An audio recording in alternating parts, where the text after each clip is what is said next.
Well, hello everyone. My name is Richard Hamlin. I'm from the University of British Columbia, Faculty of Forestry.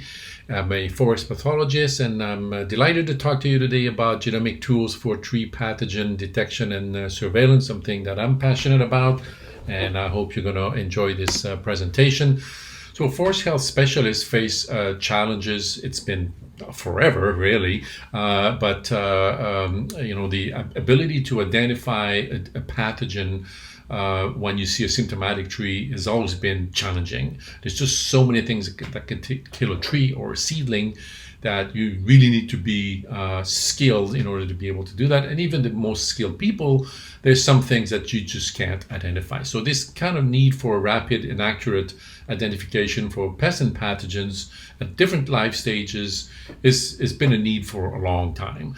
The other need is to detect shifts in pathogens. Sometimes things show up, and sometimes it's too late by the time you detect the shift. So the ability to detect shift is a really important aspect of forest health, the job of forest health specialists. The other thing is tracking sources, how to identify pathways and the origin of a pathogen, and to assess risk. These are all needs that we are facing when we work in forest health, both diseases and insect challenge problems. So we live in a golden age, really, of biology, where genomics has made it possible to do extraordinary things. And this has really spilled over into our area of plant health and also forestry, where we've been able to take advantage of some of these new tools to do some really cool stuff. We are lucky also that in a way that during the pandemic genomics has been such a big contributor to all the solutions that we have found for the pandemic. From the mRNA vaccines to the PCR testing to the genomic surveillance that allows us to now track these variants, these Delta variants, Omicron variants. None of that would be possible without genomics. So genomics has been at the forefront, really, of the COVID, the fight against COVID. For us, we've been watching this, for us working in forest pathology, thinking like, well, this is very cool, but we've been doing some of those things for a long time in a lab. So genomics applications, very similar to what you've seen for COVID, we've been doing that in a lab. Pathogen detection using PCR, for example, DNA barcoding, genomic surveillance, sequencing genomes of pathogens. These are things that we have done and are doing in the lab. So DNA-based detection, for example, it's now a staple of plant disease diagnostic labs. We've been publishing on this, including one of my earliest papers in the 1990s. That's a long time ago. On the identification of root rot fungi in nursery seedlings using a nested multiplex PCR. So we've been at it for a while. Some of our most recent contributions, we try to, we know that a lot of these genomic analyses have to be done in a lab, using expensive and fancy equipment, and having highly qualified people doing the work. But that's not always our reality. Our reality is that often we are out in the field. We are far away from a diagnostic lab or from any lab at all, and so there's a need for being able to conduct some of those testing on site.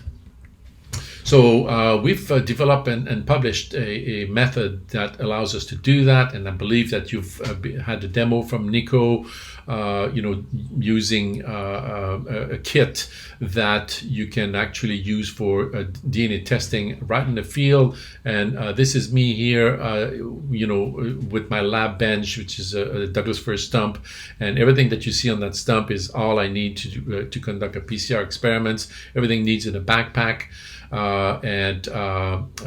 It's a very easy way to do DNA testing out in the field. So I'll take you through some of those steps. So basically what we're using is PCR, same thing that you've been using for COVID testing. It uses a portable instrument that, battery operated, very simple. kind of light. It's not handheld, but there was a handheld version in previously, but this one is just a little bit a better instrument. It's not handheld, but it's certainly easy to carry around. And we've developed these reagents that you can lyophilize. They're ready to use at room temperature. They're stable, and we have very simple protocols that can be used with these instruments. So the process is very simple. You've seen it from Nicola. You can take a antenna or legs of a moth, or a piece of chip from a tree, or piece of leaf, or a fruiting body, and just take your samples and put it in a little tube that has some DNA extraction buffer, and you just kind of heat it up, and what that does is it breaks up the cells, and it will release the DNA in a solution. So that's all there is to it. No grinding required or any of that. After that, you just basically dilute your samples, put them in the instrument, which is just a little thermocycler, and just run your PCR just like you would do in a lab. And then you can monitor your results straight from your cell phone, and you can actually walk away from the instrument. You can go and look for more samples while this is running. It's a PCR, so it's not instantaneous. It's not like those antigen tests. It takes a couple of hours, but it is in some ways very rapid, that to have results in 2 hours for DNA-based detection. We've developed multiple assays. The first ones were on septoria canker, and those work remarkably well. Currently, we have some that work well for Heterobasidion, armillaria, to identify species. We are working on one for Dodistroma. So this is all kind of either assays that are already developed or in the process of being developed. So PCR is great when you know what you're looking for, but in a lot of cases, you don't. Point in case here, Puckle Road seed orchard. Pinus monticola had mortality, high level of mortality, and we wanted to find out what was the causal agent.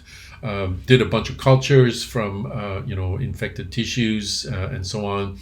And then you turn up with cultures. And then the next step is to do DNA barcoding, which is the sequencing of a short fragment of DNA, like a barcode, that you then match with international open source databases, and then try to see, does it match with anything? And in our case, we found that it matches a couple of Phytophthora, Cactorum and Cryptogaea. Cinnamomum also came out. So this is great because it gives you, you go from symptoms to, having the name of a species attached to the symptoms. The advantage also is once you have your culture, then you can conduct your Cox postulate. That's something that plant pathologists do in order to verify that what you actually isolated is causing the symptoms. So you basically recreate the disease in artificial condition using the culture that you obtain, and we were able to do that with these Phytophthora. Now, so that's great, the DNA barcoding, but DNA barcoding still needs a culture. And sometimes it's really hard to get cultures. So the sort of the next frontier is what we call metabarcoding. That's kind of barcoding on steroids. So basically what you do is you get environmental DNA, what we call eDNA, and that could be from your soil, it could be from your roots, it could be from your needles or from your seed lots, and you just kind of extract all the DNA present in that environmental sample, and then do a PCR, and then do next generation sequencing with that DNA barcode gene. That's why we call it meta barcoding. It's barcoding of everything in there. And then you get all these tags, these sequence tags, and these sequence tags then can be used to search databases for matches. And then you can basically have like everything that's in your sample, the sequence tag will give you names of organisms. So it's really advantageous because it allows you to work straight from the samples, no need for cultures. But that's also a drawback because sometimes you find something but you don't have a culture, so you can't do your Cox postulate. So it's both an advantage and a disadvantage. Certainly, very high throughput, you can process a lot of samples. So I think this is a really good approach for what we're thinking about is, taking seed lots or seedlings and knowing what's actually causing some of the mortality and disease problems. So this kind of just a workflow to recap what I told you about from genomics to applications. The workflow involves getting samples. Then you can do the good old-fashioned way that still works well. Do cultures. We still do a lot of that actually. You can do morphology. That's always the first step. What's growing on my petri dish? Do I recognize this? You can look at spores if this produce spores, and then you can do DNA barcoding if you want to put a real name, a name on your culture. So that works really well. And sort of this new approach is eDNA. So you can take your samples if you know what you're looking for. If you're looking for a particular Phytophthora or a particular Fusarium, you can take your eDNA and do qPCR directly from your samples. Again, no need for cultures.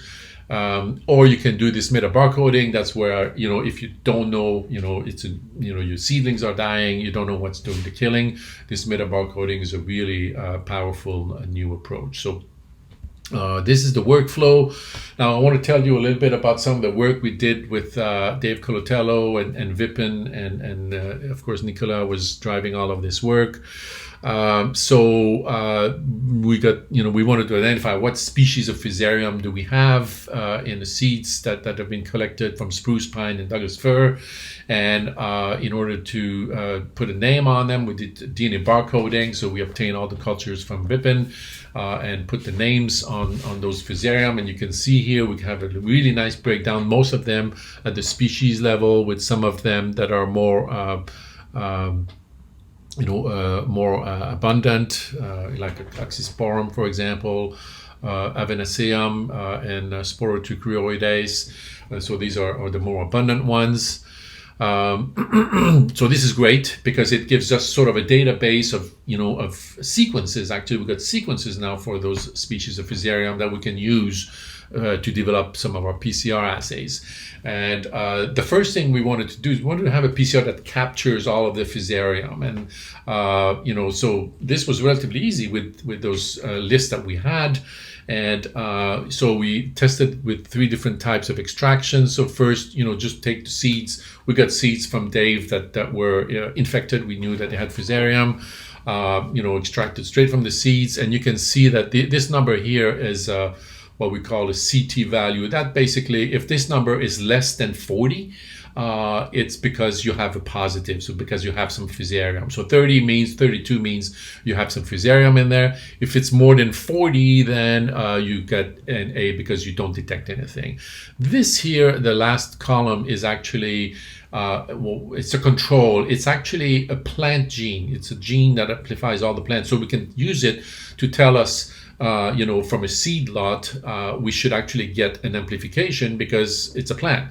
And that's really useful because it tells us my extraction worked. I get DNA out of this. I can detect the plant, and then I can also detect Fusarium. But if you didn't detect the plant and you didn't detect the Fusarium, you would go like, well, something went wrong with my extraction. So this is very useful. We also tried surface sterilizing the seeds, and in most cases, we actually don't detect Fusarium. We still detect the plant, of course. So that tells us that most of these Fusarium are on the seed coats. We've also tried doing seed washes, and the seed washes work remarkably well as the seed extraction. So you could just do seed wash, collect the liquid, and then extract DNA out of that. Well, concentrate it and extract DNA out of that. And so that works really well. So looks good.